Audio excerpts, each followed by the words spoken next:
It was 9:17 a.m. on a rainy Tuesday in Nashville when I received the email that fractured everything I believed in. I was still at my desk at the accounting firm, finishing the quarterly reports, when the subject line popped up on my screen. About the RV. My heart skipped a beat. We had just finalized the loan last week, and today was supposed to be the delivery day. I thought maybe Derek had a question about the pickup. Something minor, mundane. But when I clicked into the message, the words felt like knives to the chest. Claire, I'm sorry for not saying this in person. I've fallen in love with someone else. I didn't plan it, it just happened. I'm leaving to start a new life with her. I'll be taking the RV with me. Since it's in your name, I trust you'll handle the repayments. Goodbye. I stared at the screen, unable to breathe. The fluorescent lights above me buzzed faintly. The office chatter around me blurred into static. For a moment, I forgot how to exist. My hand moved on its own, dialing his number. He picked up after 2 rings, as calm as if we were discussing groceries. I meant every word, Derek said, his voice flat. She's not just a fling. I think I actually love her. I'm sorry, Claire. Really. I remember whispering something, maybe begging, maybe cursing, maybe both, but he just said, "Take care of Ethan," and ended the call. Just like that. Gone. I sat there for 10 more minutes, staring at my monitor, willing the world to rewind just a few hours. But when I opened my banking app, reality struck harder. Our joint account, once sitting comfortably with nearly $20,000, now showed a remaining balance of $48.75, the exact amount left after the last gas station withdrawal he made on his way out of town. By 6 p.m., I was back home, standing in our quiet living room, still half hoping this was all just a cruel prank. But the RV was gone. His closet was empty. Even the coffee mug he always used had vanished from the dish rack. And our 12-year-old son, Ethan, was sitting at the kitchen table, silently doing his homework. I tried to act normal, made him grilled cheese, sat across from him with a glass of water I couldn't drink. He didn't look up, but his voice broke the silence. "Mom, you haven't eaten in 2 days. You're not okay, are you?" I forced a smile. "Just tired, sweetheart. Long day at work." Ethan set down his pencil. "People lie when they look up and to the right. You just did that. Are you lying to me?" I swallowed hard. "Something happened. Your dad. He left." Ethan didn't cry. He didn't even flinch. He nodded slowly and said, "I kind of figured. He hasn't been home in 3 days." There was something unsettling in how calm he was, as if he'd already accepted it, but I knew better. I could feel the hurt hiding just beneath the surface of his voice. I reached for his hand, and this time mine was the one shaking. That night, after Ethan went to bed, I sat alone in the dark kitchen with the lights off and my arms wrapped around my knees. The silence in the house was unbearable, too still, too loud. Every creak of the floorboard above me sounded like a ghost from my old life reminding me of what used to be. I replayed Derek's words over and over, as if there was some hidden clue in them, but they were just that, words. Cold, final, and cruel. The kind of words that rewrote entire futures in a single breath. The next morning, I could barely get out of bed. My body felt like stone. My chest caved in from the weight of everything. I told myself I'd call the bank, I'd sort out the loan, I'd figure out the finances. But none of that happened. Instead, I sat on the edge of the bathtub with the water running, fully clothed, for nearly an hour before Ethan knocked on the door. "Mom? Are you okay?" I didn't answer. I couldn't. That weekend, I tried to go back to work, thinking routine would anchor me. But by noon, during a staff training session, my knees gave out. My vision blurred. Voices around me became muffled echoes as I collapsed onto the carpeted floor. When I opened my eyes, I was staring at the ceiling of a hospital room. The diagnosis was clinical: acute exhaustion and stress-induced arrhythmia. I was admitted immediately. For drips, white walls, machines that beeped in quiet warning.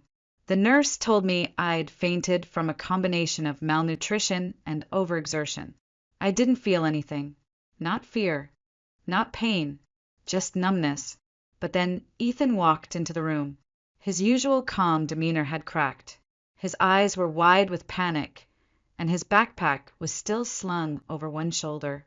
"Mom, what happened? Are you going to be okay?" I smiled as best I could and reached for his hand. "Of course I am. I'm not going anywhere. I wouldn't leave my favorite person alone, would I?" His shoulders dropped with relief. "Good. I was called out of class. The school said you collapsed," and I thought his voice trailed off.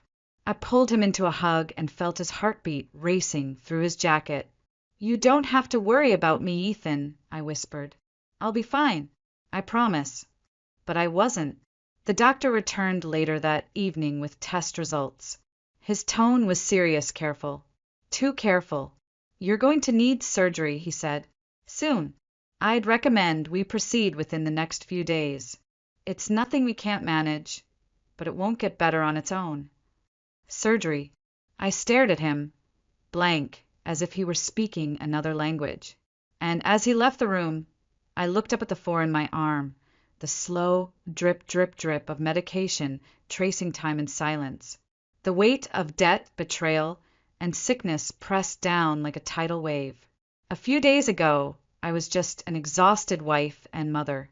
Now I was drowning, with no savings, no partner, no way forward. And Ethan, sweet, unshakable Ethan, was only 12 years old. I was discharged from the hospital a week later. The surgery had gone well, but my body still felt fragile, like one wrong step might break me all over again.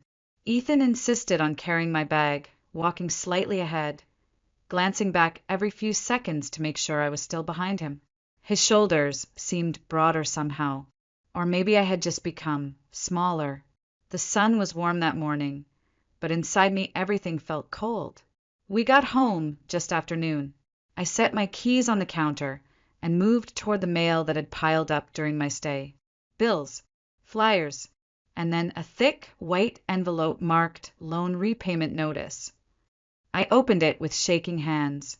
Final notice, payment overdue. Vehicle loan, $75,000. I blinked, reading the number again. It looked surreal, printed in ink, like it belonged to someone else's life. Didn't we set up automatic payments? I rushed to my bedroom, pulled out my wallet, and checked the bank balance using my debit card. The machine printed out a tiny slip of paper that fluttered in my hands like a dying leaf. $12.63. That had to be a mistake. I logged into the banking app. Every withdrawal over the past month was there. Gas stations, hotel bookings, a luxury camping gear store, restaurant bills, all in Derek's favorite cities, Atlanta, Charleston, Savannah. The final withdrawal, $6,800, taken out 3 days after my surgery. I dropped onto the couch, dizzy. My savings gone. The RV gone. My health shaky. I had nothing left but Ethan. And when he walked into the room holding a glass of water, I couldn't even pretend anymore. He handed me the glass, then placed the back of his hand on my forehead. "You don't have a fever," he said, "but you look pale again. Are you okay?" I didn't answer right away. "Ethan, I can't work right now," I finally said, my voice small. "And your father, he didn't just take the RV. He took all the money. Everything we had." Ethan's expression didn't change. Instead, he sat down beside me, took a deep breath, and said, "Then I'll help." I blinked. "What do you mean?" "I can deliver newspapers after school, maybe mow some lawns, and I've been looking online. There are websites that pay kids for surveys or reviews or helping with basic coding." My heart broke and healed all at once in that moment. He shouldn't have to do any of that, but he was ready. And then, as I wiped my eyes and tried to thank him, he said something that changed everything. "Actually, maybe we can get the RV back." I looked at him, startled. "What?" "It's in your name, right?" he asked calmly. Yes, but I don't even know where it is. Your father's gone. Ethan pulled his phone from his pocket. I wouldn't be so sure about that, he said, unlocking the screen. Remember that hike we took in July? The one where I got lost. I nodded slowly. That day had terrified me. I wasn't really lost, he said. I just wanted a phone. So I made you both worry enough to buy me one. My mouth fell open. And after I got it, he continued, I installed a GPS tracking app on your phone and on Dad's too. I stared at him in silence. Ethan tapped the app. A map opened. A single blinking dot appeared just a few miles west of Asheville. Dad's phone active. Location: Pisgah National Forest. 3 days later, on a chilly morning, painted in overcast gray, my phone rang. I had barely gotten out of bed when I saw the caller ID, a known number. For a moment, I considered ignoring it, but something in my gut told me to answer. Hello, I said, my voice still hoarse. There was a pause, then a voice I hadn't heard in weeks. Claire, it's me. Please, I need your help. I didn't respond. He continued, Don't play dumb. It's Derek. The police are asking questions about the camper van. They said it might be considered stolen since it's in your name. I didn't do anything wrong. I need you to explain. Otherwise, I might have to go down to the station. I didn't say a word.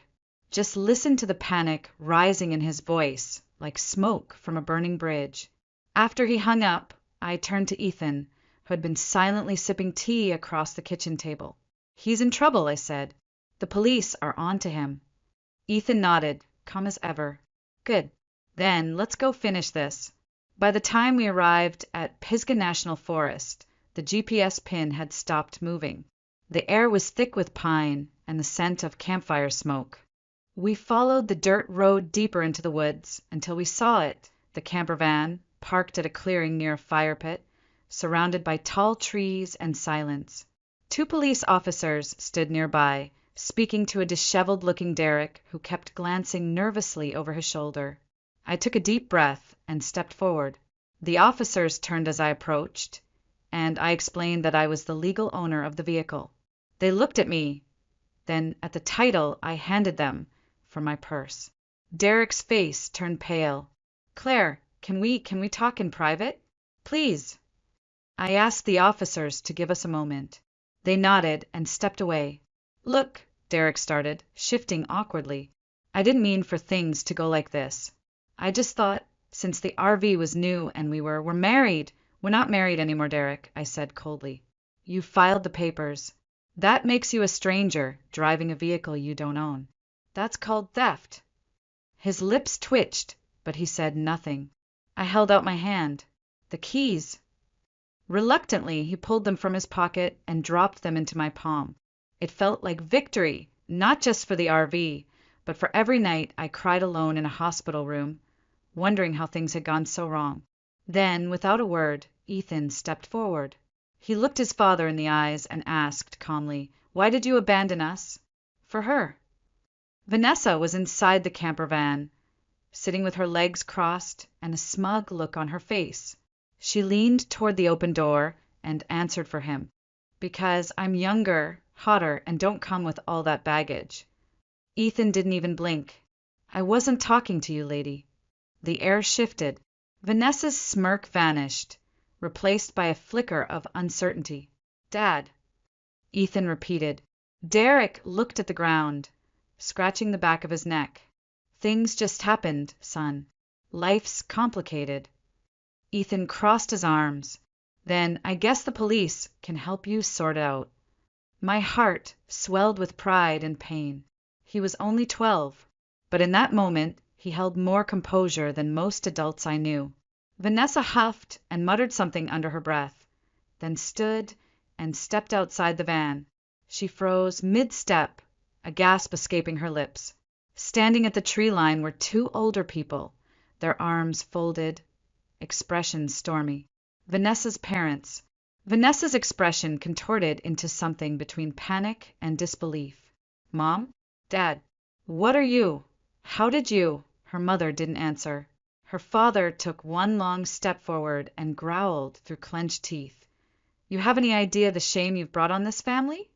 Vanessa instinctively backed away, but there was nowhere to go. She was cornered by her past, her choices, and her consequences. Derek turned to me, confusion written across his face. Wait, what's going on? I didn't speak. Instead, Ethan did. She's been lying to you, he said calmly, about everything. Vanessa's eyes darted to Ethan, her voice shrill. What the hell does this little brat know? Ethan didn't flinch. Enough. Enough to know you left Dad's company the same week you, too, started sneaking around. Enough to know your parents live near here, and that you've been staying with them whenever the van ran out of gas money. Enough to know you're not even 3 months pregnant. Vanessa's eyes widened. What? Because you told the office you were expecting before the welcome party, Ethan continued. I saw the photos, and the date on the invite was almost 4 months ago. Derek turned, staring at her like he was seeing her for the first time. Wait 4 months, he said. That's not possible. You said we only started seeing each other 3 months ago. Vanessa's mask shattered. She opened her mouth, then closed it. For the first time since we arrived, she was completely silent. You got played, Ethan said, his voice steady. Just like you played us. Derek's jaw clenched. Is it even mine? Vanessa's silence was answer enough. He staggered back like someone had punched him. I could almost feel the sting of betrayal ripple through him, but it was too late for sympathy. You said you wanted a new life, I said quietly. Congratulations. This is it. Vanessa suddenly turned toward her parents, desperation flashing in her eyes. Please tell them they're wrong. Tell them I'm not. Her mother cut her off. You've lied enough. We're done. Her father nodded. You want to steal, lie, and cheat? You're on your own. Vanessa opened her mouth to protest, but no words came. She looked smaller now.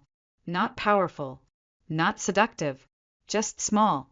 Derek sank onto a folding chair near the fire pit, running both hands over his face. The silence around us grew heavy, broken only by the wind through the trees. I looked at Ethan, who simply stood with his hands in his pockets, expression unreadable. You planned all of this? I asked softly. He gave a tiny nod. After you collapsed, I got scared. I thought, what if you don't wake up? What if he wins? I needed to do something. So I went to Dad's office and asked around. People there weren't surprised. One of them even gave me Vanessa's parents' address. And the GPS? He shrugged like it was the most obvious thing in the world. I never deleted it. I stared at him, this 12-year-old boy who somehow held the poise of a grown man. I had spent so long thinking I needed to protect him from the world, not realizing he was already learning how to navigate it on his own. You really are my son, I whispered. He smiled. Of course. Who else would I be? I turned back to Derek, who now sat hunched forward, elbows on knees, eyes vacant, a shell of the man who once stood beside me at the altar, a man who once whispered that we'd build a life slow and steady, just the three of us. That promise had been traded for cheap motel rooms, gas station coffee, and a woman who couldn't even keep her lies straight. You think this ends here? I asked him. That giving back the RV wipes the slate clean. He looked up, startled. I took a deep breath and spoke each word with quiet clarity. You emptied our savings account. That money, $20,000 of it, was mine before we ever got married. It was everything I'd put away since college. And now it's gone. You took it. That's theft. Derek shook his head. But we were married. That money was ours. You filed for divorce, remember? I said, that changes everything. His eyes flicked to the tree line where the officers still lingered, then back to me. You don't have to do this, he said. I made mistakes, but I'm still Ethan's dad. I felt Ethan step closer beside me. Then act like it, he said, voice cold. Start by giving back what's not yours. I nodded. Return the $20,000. Today. Derek opened his mouth, closed it. I don't have it anymore. Then you'll repay it. Every cent, I said. And that's not all.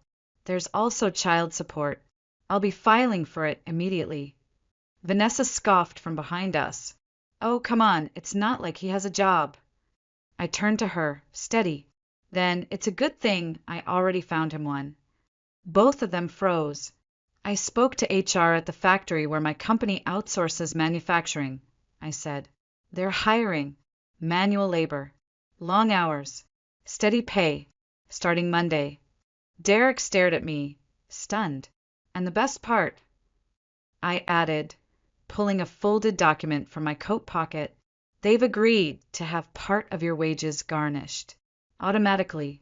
$500 a month to me, until the full amount of child support and damages are paid. Vanessa looked like she might scream. And if he quits? She spat. I shrugged. Then we go back to court. And next time, I won't stop at just money. She took a step forward, but her father grabbed her arm. Don't, he warned. I turned to the officers at the edge of the campsite and waved them over. Before you go, I said to Derek, there's one more thing. He looked up, his face hollow. You lied. You stole. You left your son when he needed you most. I won't forget that. And I won't let Ethan forget either. Not because I want to punish him, but because I want him to remember what real consequences look like. Derek didn't argue. He didn't beg. For once, he just sat there and took it. The officers approached. I explained that we wouldn't be withdrawing the police report, only updating it with the missing funds and confirmation of identity theft. Vanessa looked like she might bolt. But before she could move, Ethan pulled out his phone and held up the screen. One button, he said calmly, and I can call them back. Vanessa's mother turned away in disgust. Her father muttered something about lawyers and started making calls. The sky was darkening, the clouds thick and heavy with the weight of everything said and unsaid. But inside me, a strange lightness had begun to stir, the kind that only comes after standing your ground, after saying enough. Red and blue lights flickered through the trees as the police car pulled closer, its tires crunching over gravel and pine needles. Vanessa's face turned ghost white. Her fingers trembled as she reached for Derek's sleeve, but he pulled away. I'm not going to jail for this, she hissed, panicked. This isn't all my fault. No, I said, stepping between them in the vehicle, but you were part of it. You enjoyed the ride, didn't you? Spent the money, traveled in the stolen RV, lived the fantasy while my son and I scraped by. Her jaw clenched, but she said nothing. The officers returned and asked us to confirm the updated charges. I did calmly, clearly. 1 count of grand theft auto, 1 count of financial theft, 1 of identity misrepresentation. It wouldn't be a long sentence, most likely, but it would be enough to leave a mark. Enough to remind them that betrayal carries weight. And justice, when pursued with outrage but with purpose, cuts deeper than vengeance ever could. As Derek was led toward the car, Ethan stepped up beside him. You're right, he said quietly. You're still my dad, but I'm not going to pretend that means something anymore. Derek paused, shoulders heavy. He turned, as if to speak, but the words died in his throat. You don't just get to disappear, Ethan continued. Not from my life. You're going to show up every month. In court documents, in bank transfers, in my mother's recovery. That's who you are now. There was no anger in Ethan's voice, just truth, plain, sharp, inescapable. Vanessa was the last to be placed into the back seat. Her parents didn't say goodbye. They simply stood there, arms folded, watching her go as if they were mourning someone who'd already been lost long before the handcuffs. The doors closed. The sirens didn't wail. They didn't have to. The silence said enough. 2 weeks later, I sold the RV. The dealership gave me just enough to cover the last chunk of the loan. I wired the payment, closed the account, walked out of the bank lighter than I'd felt in years. The factory job Derek had taken. Under pressure. Started paying out by the end of the month. The first $500 child support installment landed in my account like a victory flag. Not because I needed the money, though I did, but because it symbolized something far greater. That I had taken back control. That I had survived. That I was no longer the abandoned wife lying on a hospital bed, waiting for answers that would never come.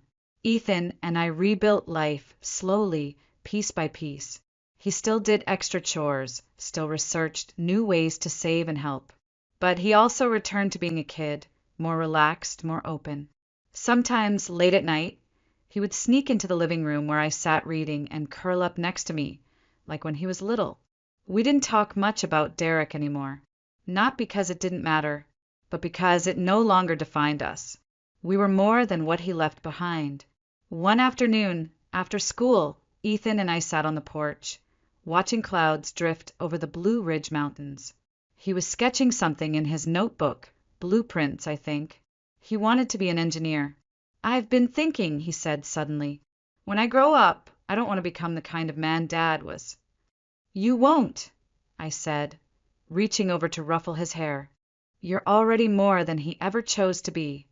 He smiled, then looked at me with eyes far too wise for 12. "You know, Mom. You didn't just survive. You fought back, and you won." I looked at him, feeling something swell in my chest. Pride, love, something too big for words. "No," I whispered. "We did." And for the first time in a long time, I believed that tomorrow wouldn't be something to fear. It would be something to build. Together.